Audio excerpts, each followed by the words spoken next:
Hello friends, welcome to மாங்கனி சமையல். இன்றைக்கி நம்ம மாங்கனி சமையலில் விநாயகர் சதுர்த்தி ஸ்பெஷலாக விநாயகருக்கு ரொம்ப பிடிச்ச கொழுக்கட்டைகள் எப்படி செய்கிறதுன்னு பார்க்க போகிறோம். கொழுக்கட்டை வெடிக்காமல் நல்லா சாஃப்டாக வர்றதுக்கு சின்ன சின்ன டிப்ஸ் எல்லாம் ஷேர் பண்ணியிருக்கேன். வீடியோ படி அப்படியே நீங்கள் ட்ரை பண்ணி பாருங்கள். கொழுக்கட்டை நல்லா சாஃப்டாக ரொம்ப டேஸ்ட்டாக இருக்கும். இது செய்யறதும் ரொம்ப ரொம்ப ஈஸி தான். இந்த கொழுக்கட்டை இன்றைக்கி நான் 2 விதமாக செஞ்சு காட்ட போகிறேன். மோல்டு வச்சு அப்புறம் மோல்டு இல்லாமல் ரெண்டுமே ரொம்பவே சுலபமாக செய்யக்கூடிய மெத்தடில் இருக்கும். பிகினர்ஸ் கூட ஈஸியாக சட்டுன்னு செஞ்சு முடிச்சிடலாம். சரி வாங்க, இப்போ இந்த பூரண கொழுக்கட்டை எப்படி பண்ணுறதுன்னு பார்க்கலாம்.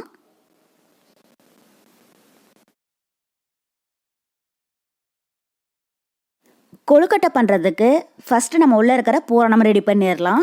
இப்போ அதுக்கு ஒரு கடாயில் 1 டேபிள் ஸ்பூன் நெய் சேர்த்துக்கோங்க. நெய் உருகினதும் இதில் 2 கப் அளவுக்கு துருவின தேங்காய் சேர்த்துடலாம். ஸோ தேங்காவை லேசாக அளந்தெடுக்காமல் நல்லா அழுத்தி 2 கப் சேர்த்துக்கோங்க. அப்போ தான் நம்ம வெல்லம் சேர்க்குற போது நமக்கு இனிப்பு வந்து சரியாக இருக்கும். இப்போ தேங்காய் உள்ளே சேர்த்துட்டு ஸ்டவ் மீடியம் ஹீட்டில் வச்சு இதனுடைய ஈரப்பதம் போக நல்லா வறுத்துடுங்க. ஸோ தேங்காய் வந்து கலர் மாறிடக்கூடாது. ஈரப்பதம் போக நல்லா வறுபட்டுச்சுன்னா போதும். பாருங்கள், இப்போ தேங்காய் நல்லா வறுபட்டு நல்லா ஸ்மெல் வருது. உங்களுக்கு பார்க்கும்போது தெரியும். கலர் மாற விட்டுடாதீங்க. இந்தளவுக்கு ஈரப்பதம் போக வறுத்திங்கன்னா போதும். இப்போ இதில் ஸ்வீட்னஸ்க்கு 1 கப் அளவுக்கு பொடிச்ச வெல்லம் சேர்த்துக்கோங்க. ஸோ நீங்கள் எந்த கப்பில் அரிசி மாவு அளந்து எடுத்தீங்களோ அதே கப்பில் எல்லா பொருளையுமே அளந்து சேர்த்துக்கோங்க. அப்போ வந்து நமக்கு பூரணமும் மேலே இருக்கிற மாவு மீதமாகாது, சரியாக போயிடும்.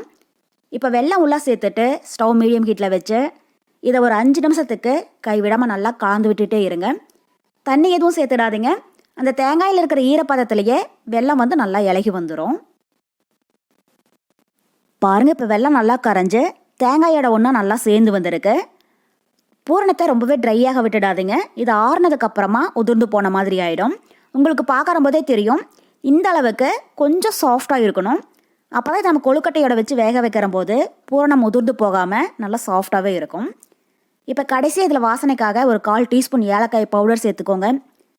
சேர்த்துட்டு இப்போ டைம் லைட்டாக கலந்து விட்டுறலாம். அவ்வளோதான், இப்போ நம்ம பூரணம் தயாராகிடுச்சு. இந்த ஸ்டேஜில் ஸ்டவ் ஆஃப் பண்ணிவிட்டு இதை ஒரு ஓரமாக எடுத்து வச்சுடுங்க. இது ஒரு 5 நிமிஷத்துக்கு நல்லா ஆறட்டும். இப்போ இந்த டைமில் நம்ம கொழுக்கட்டைக்கு மேலே இருக்கிற மாவு ரெடி பண்ணிடலாம்.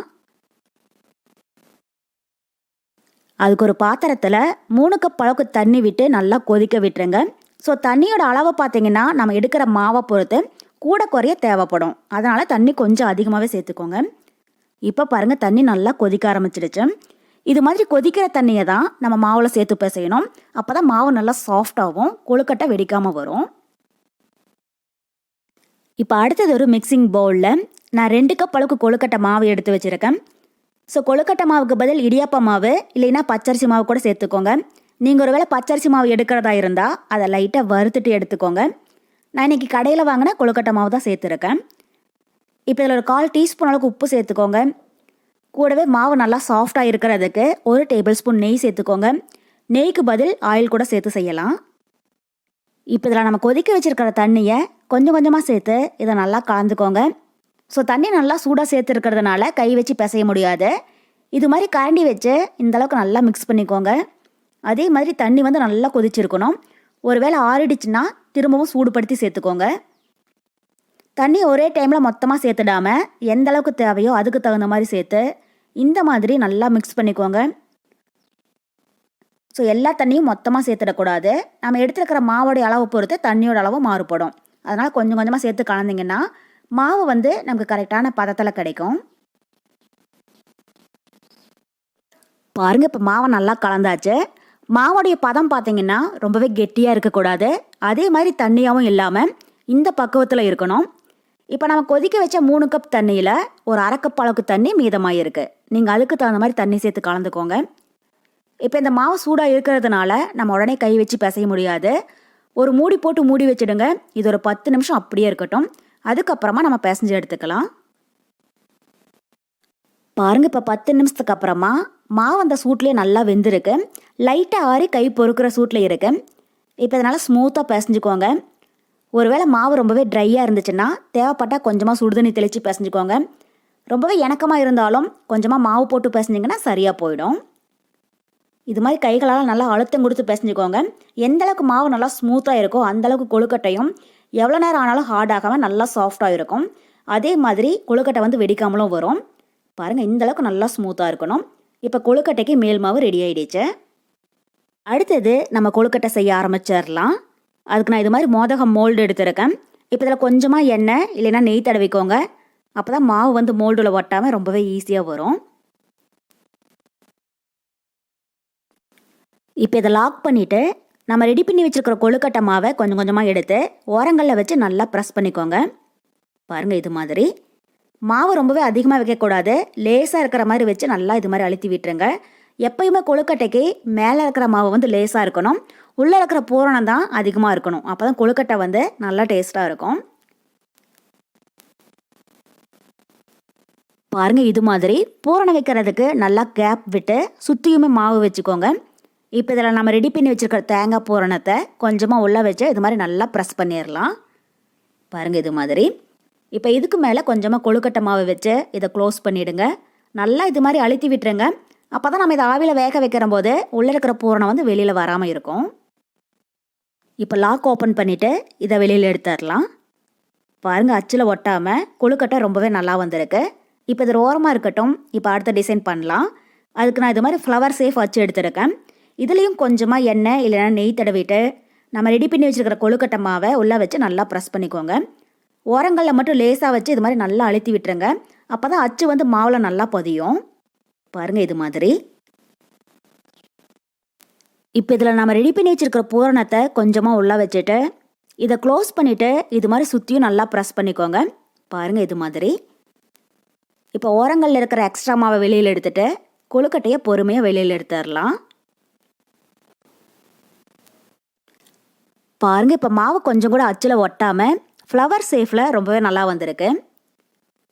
இப்போ 2 டிசைனில் மோல்டு வச்சு கொழுக்கட்டை எப்படி பண்ணுறதுன்னு பார்த்துட்டோம். இப்போ இது ஓரமாக இருக்கட்டும்.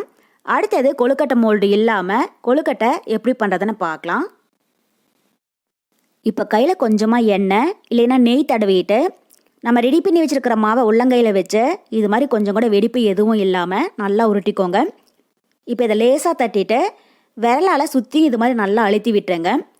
ஸோ நீங்கள் மாவு கரெக்டான பதத்தில் பிசைஞ்சிருந்தீங்க அப்படின்னா இது மாதிரி நம்ம கிண்ணம் சேஃப் கொண்டு வரும்போது சுற்றியுமே மாவு கொஞ்சம் கூட வெடிக்காமல் இதே மாதிரி கரெக்டாக வரும்.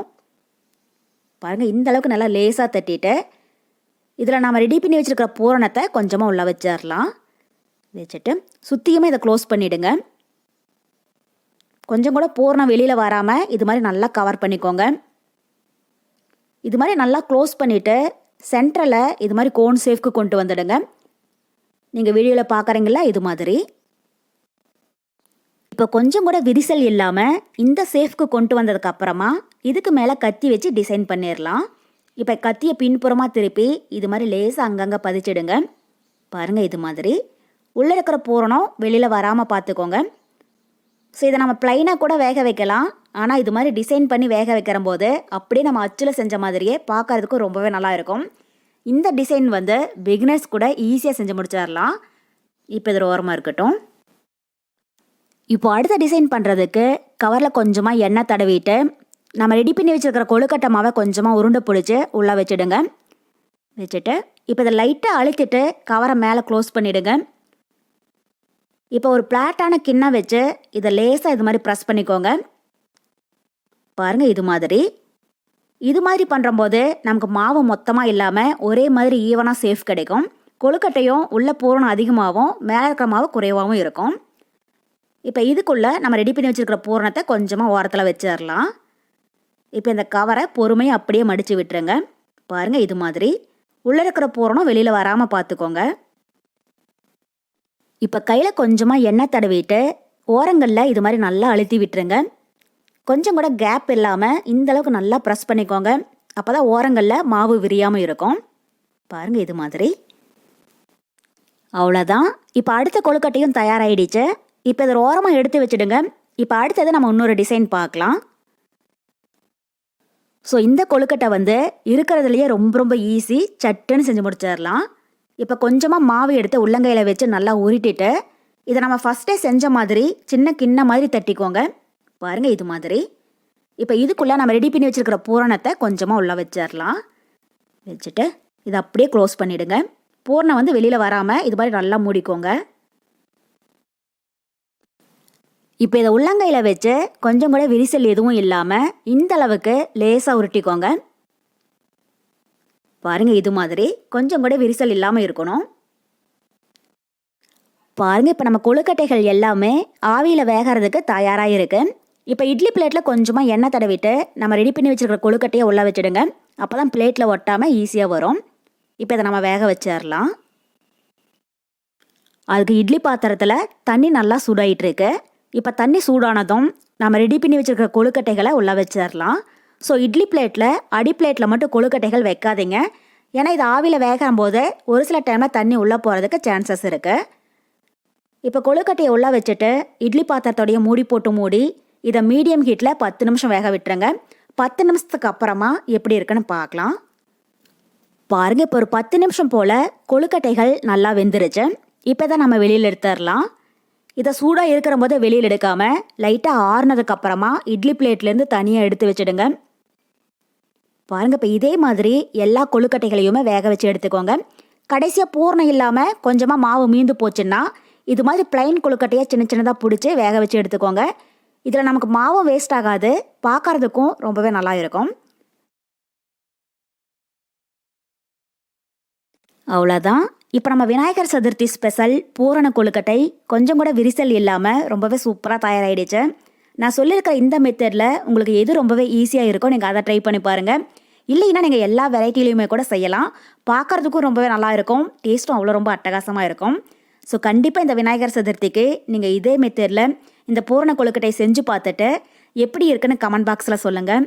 என்னுடைய இந்த ரெசிபி வீடியோ உங்களுக்கு பிடிச்சிருந்தா லைக் பண்ணுங்கள், உங்கள் ஃப்ரெண்ட்ஸ் அண்ட் ரிலேட்டிவ்ஸ் கூட நிறைய ஷேர் பண்ணுங்கள். மறக்காமல் மாங்கனி சமையலுக்கு சப்ஸ்கிரைப் பண்ணுங்கள். நன்றி.